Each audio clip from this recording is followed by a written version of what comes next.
Maglalagay ako ng cooking oil.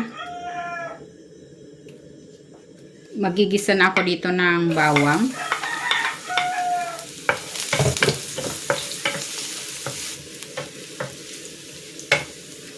At ng sibuyas.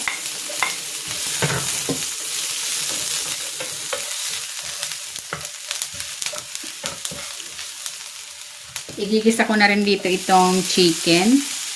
Boiled chicken ito. Iniwa ko lang sa maliliit. Pwede kayong gumamit dito ng ground pork.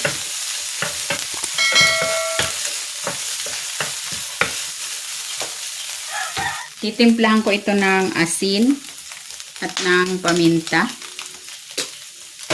Maglalagay din ako ng oyster sauce.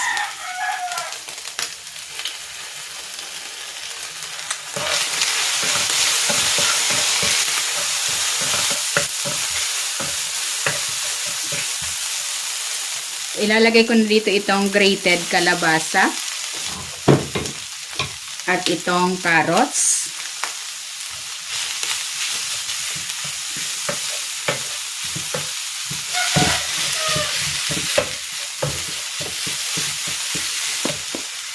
Maglalagay na ako dito ng spring onion.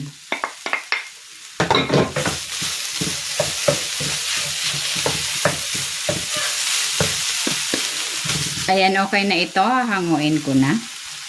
Magbabalot na ako. Gagamit ako dito ng spring roll wrapper. Maglalagay ako ng 1/4 cup na kalabasa mixture. Balutin ko na.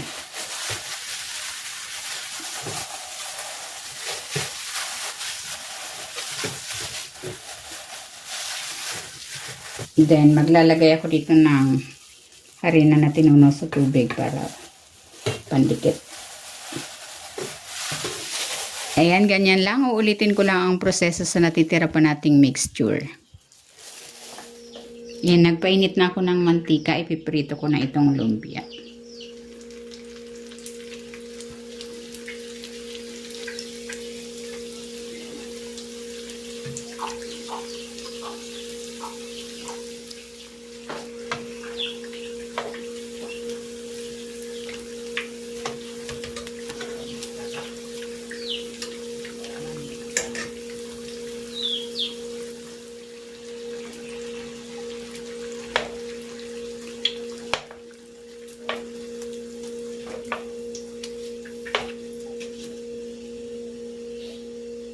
Ito na, ready na itong kalabasa lumpia.